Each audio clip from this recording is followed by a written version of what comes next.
ജീവിതത്തെക്കുറിച്ച് പ്രശസ്തമായ ഒരു വാചകമുണ്ട്. അതാരംഭിക്കുന്നത് ഇങ്ങനെയാണ്: ജീവിതമെന്നത് സുന്ദരമായ ഒരുപാട് നിമിഷങ്ങളുടെ ഒത്തുചേരലാണ്. അത് ആസ്വദിക്കാൻ കഴിയുന്നവർക്ക് മാത്രം. എത്രയോ അർത്ഥവത്തായ വാചകമല്ലേ? ചിലർ രാപ്പകലുകൾ അധ്വാനിച്ച് തങ്ങളുടെ സ്വപ്നം നേടിയെടുക്കുന്നു. എന്നാൽ മറ്റു ചിലർ രാപ്പകലുകൾ അലസമായി നടന്ന് തങ്ങളുടെ ജീവിതത്തെ നഷ്ടപ്പെടുത്തുന്നു. നിങ്ങളുടെ ജീവിതത്തിൽ നിങ്ങൾക്ക് ഒരു ലക്ഷ്യവുമില്ല എന്നുണ്ടെങ്കിൽ ഒന്ന് ഓർമ്മ വെച്ചുകൊള്ളൂ, നിങ്ങൾ തീർച്ചയായും ആലസ്യത്തിലാണ്. കാരണം നിങ്ങളുടെ ജീവിതത്തിൽ എന്ന് നിങ്ങൾ ആ ലക്ഷ്യത്തെ കണ്ടെത്തുന്നുവോ അന്ന് മാത്രമേ നിങ്ങളിൽ നിന്ന് ആലസ്യം വിട്ടകലുകയുള്ളൂ. ഇന്ന് ഞാൻ നിങ്ങളോട് പറയാൻ പോകുന്നത് എന്തുകൊണ്ടാണ് ജനങ്ങൾ ആലസ്യത്തിലായിരിക്കുന്നത് എന്നാണ്. അതിന്റെ കാരണങ്ങളെക്കുറിച്ചാണ്.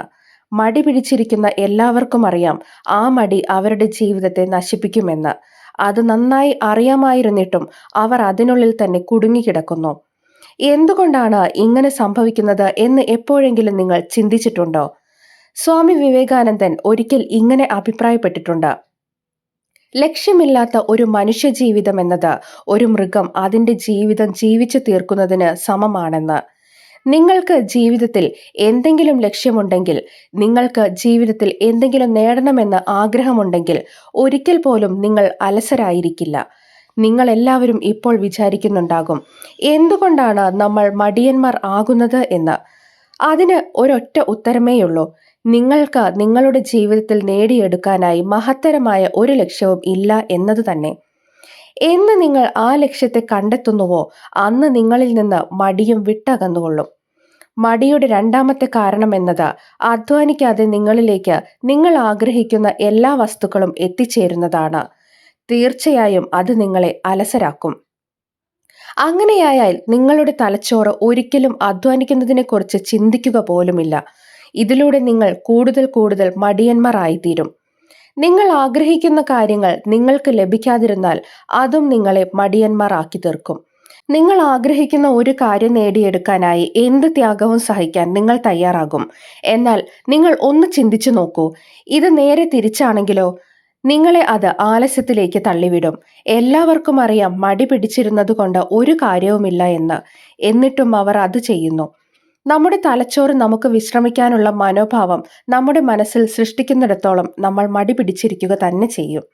ഒരാളുടെ മനസ്സ് വിശ്രമത്തിൽ ആനന്ദം കണ്ടെത്തിയാൽ പിന്നെ ചുറ്റുമുള്ളതെന്നും കാണാനോ കേൾക്കാനോ അയാൾക്ക് കഴിയില്ല. ഇത് മദ്യത്തിന്റെയും സിഗരറ്റിന്റെയും കവറിന് പുറത്ത് എഴുതി വച്ചിരിക്കുന്ന വാചകം പോലെയാണ്. ആരോഗ്യത്തിന് ഹാനികരം എന്ന് വായിച്ചിട്ട് പോലും ജനങ്ങൾ അത് വളരെ ആനന്ദത്തോടെ ഉപയോഗിക്കുന്നു. മടി പിടിച്ചിരിക്കുക എന്നത് ഒരിക്കലും ഒരു മോശം കാര്യമൊന്നുമല്ല. മറിച്ച് അതൊരു സൂചനയാണ് നിങ്ങളുടെ ജീവിതത്തിൽ നിങ്ങൾക്ക് നേടിയെടുക്കാനായി, എത്തിപ്പിടിക്കാനായി ഒന്നുമില്ല എന്ന് ഒരു ഓർമ്മപ്പെടുത്തലാണ്. നിങ്ങൾ അത് ലഭിച്ചാൽ തീർച്ചയായും നിങ്ങൾ അതിനു പുറകെയുള്ള ഓട്ടം ആരംഭിക്കും. ഓരോ വ്യക്തിക്കും മുന്നോട്ട് പോകുവാനായി എന്തെങ്കിലും ഒരു ലക്ഷ്യമുണ്ടാകേണ്ടത് അനിവാര്യമാണ്. അത് ലഭിക്കാതെ വരുമ്പോഴാണ് നമ്മൾ മടിയെ കൂട്ടുപിടിക്കുന്നത്. ഇനി ഞാൻ നിങ്ങൾക്ക് മടിയിൽ നിന്ന് രക്ഷപ്പെടുവാനുള്ള കുറച്ച് വഴികൾ പറഞ്ഞു തരാം. ആദ്യത്തെ വഴി എന്നത് നേരം പുലരുമ്പോഴേക്കും ഉറക്കത്തിൽ നിന്ന് എണീക്കാൻ ശ്രമിക്കുക എന്നതാണ്. നിങ്ങൾ ഉണർന്ന് കിടക്കയിൽ കിടന്ന് മൊബൈൽ ഫോണിൽ തോണ്ടി കളിക്കാതിരിക്കുക.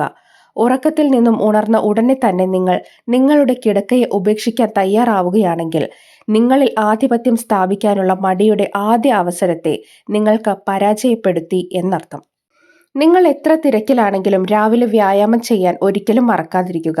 പ്രഭാതത്തിൽ എത്രയോ ഉയർന്ന തോതിലുള്ള എനർജി നിങ്ങളിലുണ്ടാകും. നിങ്ങൾ ജിമ്മിൽ പോകാൻ ആഗ്രഹിക്കുകയാണെങ്കിൽ എല്ലാ ദിവസവും ജിമ്മിൽ പോകുന്ന ഒരു പാർട്ട്ണറെ കണ്ടെത്തുക. അയാളോടൊപ്പം അത് ചെയ്യുക. അതിന്റെ ഗുണം എന്തെന്നാൽ നിങ്ങൾക്ക് ഒരു ദിവസം ജിമ്മിൽ പോകാൻ ആഗ്രഹമില്ല എങ്കിൽ കൂടിയും നിങ്ങൾ നിങ്ങളുടെ പാർട്ട്ണർക്ക് വേണ്ടി അത് ചെയ്യാൻ തയ്യാറാകും. ഇനി അടുത്ത മാർഗം എന്നത്, നിങ്ങൾക്ക് ഒരു ജോലി ചെയ്തു തീർക്കാനായി 1 മിനിറ്റ് മാത്രമേ ആവശ്യമുള്ളൂ എങ്കിൽ അത് അപ്പോൾ തന്നെ ചെയ്തു തീർക്കുക. അല്ലാത്ത പക്ഷം നിങ്ങൾക്ക് മുന്നിൽ ചെയ്തു തീർക്കാനായി ജോലികളുടെ ഒരു കൊടുമുടി തന്നെ ഉയർന്നിട്ടുണ്ടാകും. ആ കൊടുമുടി കണ്ടു കഴിഞ്ഞാൽ പിന്നെ നിങ്ങൾക്ക് ഒരിക്കലും ആ ജോലികൾ ചെയ്തു തീർക്കാനായി ആഗ്രഹമുണ്ടാകില്ല. ഇതിലൂടെ നിങ്ങളുടെ ഉള്ളിൽ മടി അതിന്റെ ആധിപത്യം സ്ഥാപിച്ചെടുക്കും. അതിനാൽ തന്നെ ചെയ്തു തീർക്കാനുള്ള ജോലികൾ അപ്പോൾ തന്നെ ചെയ്തു തീർക്കുക. എത്ര ക്ഷീണിതരായാലും ചെയ്തു തീർക്കാനുള്ള ജോലികൾ ചെയ്തു തീർത്തതിനു ശേഷം മാത്രം ഉറങ്ങാൻ കിടക്കുക. നിങ്ങൾ ഉണരുന്നതിനും ഉറങ്ങുന്നതിനും കൃത്യമായ ഒരു സമയം കണ്ടെത്തുക. നിങ്ങളെ മടി പിടിപ്പിക്കുന്ന, നിങ്ങളുടെ ജോലികൾ ചെയ്തു തീർക്കാൻ തടസ്സമാകുന്ന ഏറ്റവും പ്രധാന വില്ലൻ നിങ്ങളുടെ സന്തത സഹചാരിയായ മൊബൈൽ ഫോൺ തന്നെയാണ്. മൊബൈൽ ഫോണിനെ ശരിയായ വിധത്തിൽ ഉപയോഗപ്പെടുത്തുക. മൊബൈലിൽ ഒരു ഗുണവുമില്ലാത്ത വീഡിയോസ് കണ്ടും വെറുതെ സ്ക്രോൾ ചെയ്തും ഫേസ്ബുക്കിലൂടെ മറ്റുള്ളവരുടെ ജീവിതത്തിലേക്ക് തലയിട്ടും നിങ്ങൾ നടക്കുകയാണെങ്കിൽ നിങ്ങളിൽ മടി ആധിപത്യം സ്ഥാപിച്ചിരിക്കുന്നു എന്ന് മനസ്സിലാക്കുക. അതിനാൽ തന്നെ അത്തരം കാര്യങ്ങൾ ചെയ്യുന്നത് ഒഴിവാക്കുക. ഈ കാര്യങ്ങൾ നിങ്ങൾ നിങ്ങളുടെ ജീവിതത്തിൽ പ്രാവർത്തികമാക്കിയാൽ തീർച്ചയായും നിങ്ങളിൽ നിന്ന് മടി പമ്പ കടക്കും. ഈ ബ്ലോഗ് നിങ്ങൾക്ക് ഉപകാരപ്രദമായി എന്ന് തോന്നുകയാണെങ്കിൽ മറ്റുള്ളവരിലേക്ക് കൂടി ഷെയർ ചെയ്യാൻ മറക്കാതിരിക്കുക.